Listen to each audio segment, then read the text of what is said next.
जय भीम दोस्तों, जय भीम, नमो बुद्धाय।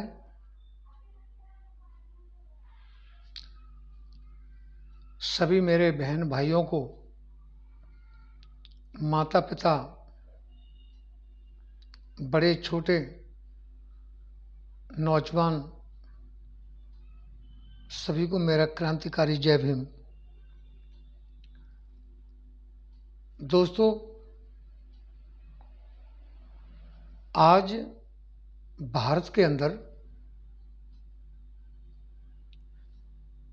बहुत ही बड़ी संकट की घड़ी है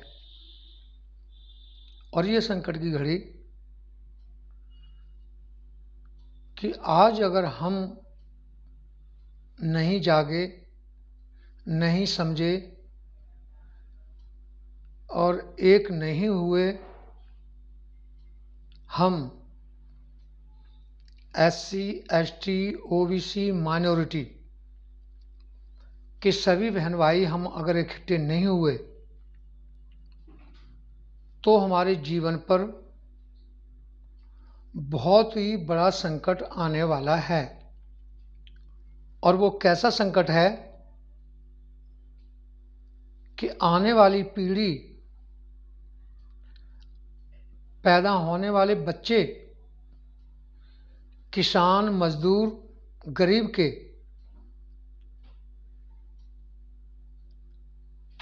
गुलाम पैदा होंगे। न उनको शिक्षा का कोई अधिकार होगा, न उन्हें कोई वोट डालने का अधिकार होगा, न अपना घर अच्छा बनाने का अधिकार होगा, न उनके पास कोई गाड़ी रखने का अधिकार होगा, ना ही कोई सरकारी नौकरी होगी। सारी सुविधाएं हमसे छीनी जाएंगी। और ये षड्यंत्र मनुवादी लोग 1925 से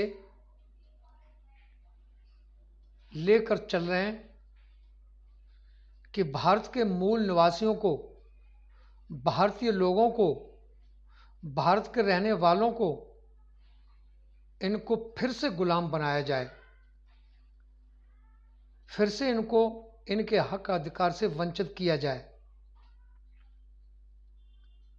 उसका षड्यंत्र इन्होंने, इन मनुवादियों ने, इन ब्राह्मणवादियों ने, इन RSS वालों ने, संघियों ने दोस्तों ऐसा षड्यंत्र रचा है कि सबसे पहले हमारे गरीब, मजदूर, छोटे किसान, जो आम आदमी थे, आम नागरिक थे, उनकी शिक्षा का अधिकार छीन लिया। आज भारत के अंदर सरकारी स्कूलों की वो हालत हो रही है कि पढ़ना तो बहुत दूर, वहां बच्चे को खाने का और पहनने का भी ढंग का अधिकार नहीं है। आज बच्चों को स्कूलों में जो मिड डे मील दिया जाता है उसमें भी बहुत गंदगी होती है और दिया जाता है उसमें भी कटौती होती है। मिलनी चाहिए कोई दाल सब्जी से रोटी तो नमक से खाते हैं। ये पीछे उत्तर प्रदेश के अंदर देखा गया था और उस पर लोगों पे जिन्होंने बताया, जिन्होंने इस चीज को खुलासा किया, उनके ऊपर केस भी किए गए। दोस्तों, 8वीं तक शिक्षा ऐसे ही पास कर देते हैं तो बच्चा जब 8वीं तक पढ़ेगा, उसको कुछ पता ही नहीं होगा ABCD का, तो वो आगे क्या करेगा। मानो किसी तरह से बच्चा या बच्चे के पेरेंट्स, माता पिता किसी तरह से पढ़ा भी लेते हैं तो इस सरकार ने सरकारी नौकरियां खत्म कर दी, सब कुछ प्राइवेट कर दिया, निजीकरण कर दिया। रेलवे से लेके हवाई अड्डे तक, बीएसएनएल, शिक्षा, सब कुछ दोस्तों जितनी भी संस्थाएं हैं भारत के अंदर सब कुछ प्राइवेट कर दिया। यानी सरकारी नौकरी मिलने का कोई मतलब ही नहीं है। अफसर नहीं बन सकते, पढ़ लिख कर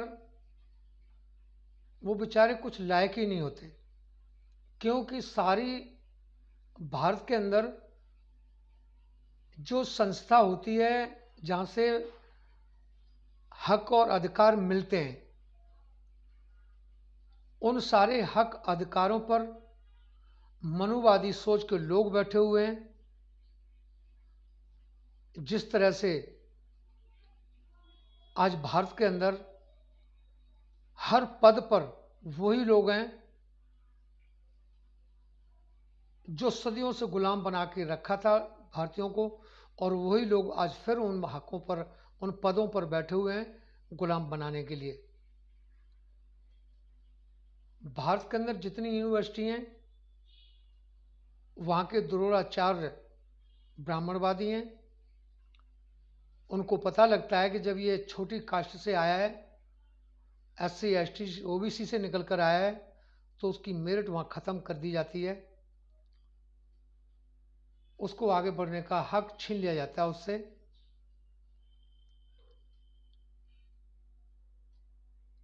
भारत के अंदर 330 जज हाई कोर्ट के होते हैं, उसमें 326 ब्राह्मण होते हैं, SC ST के 4 होते हैं, OBC का एक भी नहीं होता।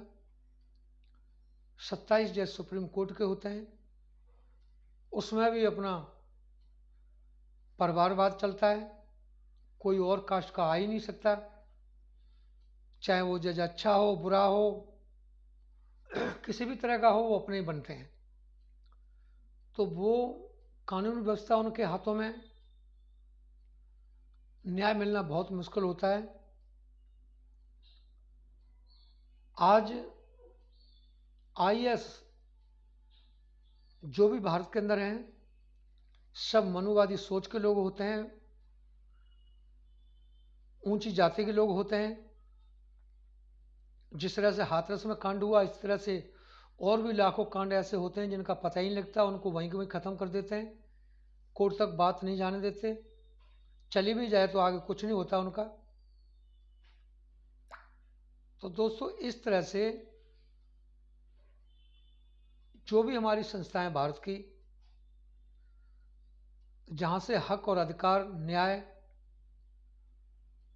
शिक्षा, स्वास्थ्य मिलता है, वो सब मनुवादियों के हाथ में पहुंची हुई है। SC ST OBC माइनॉरिटी का हजारों में एक आधा होता है, उसकी कोई गिनती नहीं होती, उसकी कोई पूंछ नहीं होती। तो दूसरा हक हमारा इस तरह से, तीसरा हक ऐसे छीन लिया गया, पहले शिक्षा छीनी, फिर सरकारी नौकरियां, फिर सारे हक अधिकार। आज हम भारत के अंदर मजदूरों की क्या हालत थी, लॉकडाउन के अंदर किस तरह मरे, किस तरह पैदल चले। जो राजा ये कहता था कि मैं इनको हवाई जहाज में घुमाऊंगा, आज वो पैदल चल चल के रेल से कटकर मर गए, उनका दुनिया में कोई नहीं हुआ उस समय। नई सरकार ने रेल दी, ने बस दी, और वो पैदल चलते चल के हजारों किलोमीटर तक पैदल चले और बचते बचाते अपन घर पहुंचे। आज उनके लिए कुछ भी नहीं है। तो दोस्तों शिक्षा छीन ली, हमारी सबसे बड़ा अधिकार होता है शिक्षा। जब बच्चा पढ़ जाता है, पढ़ने के बाद उससे ज्ञान होता है, तो अपने हक और अधिकार के लिए बोलता है, आवाज़ उठाता है। आज मीडिया है तो मनुवादियों की, संसद तो मनुवादियों का, न्यायपालिका मनुवादियों की, सब कुछ मनुवादियों के पास है दोस्तों। आज SC ST OBC माइनॉरिटी के पास कुछ भी नहीं है। एक चीज बची हुई थी, वो थी जमीन किसानों की, चाहे वो 1 बीघा वाला हो और चाहे 100 बीघा वाला हो। उसको भी निजीकरण करने का पूरा काम कर दिया सरकार ने, और 3 काले कानून भी बना दिए, जिसके लिए आज 200 से ऊपर किसान मर भी चुके हैं, दिल्ली के चारों तरफ बैठे हुए हैं 3 महीने से। दोस्तों, जिंदा रहने के लिए रोटी की जरूरत होती है, और रोटी अगर तिजोरी में बंद हो गई तो किसानों से पहले दोस्तों वो मजदूर मर जाएंगे जो रोज कमा के लाते हैं और रोज दुकान से खरीद कर लाते हैं। तड़प तड़प के मरेंगे, उनका दुनिया में कोई नहीं होगा। जो आज किसानों के पास जमीन होती है, गेहूं की फसल तैयार हो जाती है, तो गरीब मजदूर अपने 6 महीने का खाना तैयार कर लेता है, उसे काट के संगवा के किसानों को देता है, तो उसमें मजदूरों की भी रोटी बनती है। और जब कारपोरेटों के अंदर ये ज़मीन चली जाएगी तो दोस्तों वही लोग, उनके ही हाथों में सब कुछ चला जाएगा। किसान और मजदूर एक हो जाएगा, अपनी ज़मीन पर वो गुलामों की तरह काम करेंगे, न अपने बच्चों को पढ़ा सकते हैं, न लिखा सकते हैं, न घर बना सकते हैं, न कोई गाड़ी खरीद सकते हैं, न बच्चों के लिए कोई अच्छी शिक्षा दे सकते हैं। तो दोस्तों सारे हक और अधिकार हमारे छीनने पर यह सरकार लगी हुई है। और सरकार तो है सो है दोस्तों, ये सरकार आरएसएस के अंडर में चल रही है। आरएसएस जो कहता है वो करती है। आरएसएस फिर हमें फिर से गुलाम बनाना चाहता है।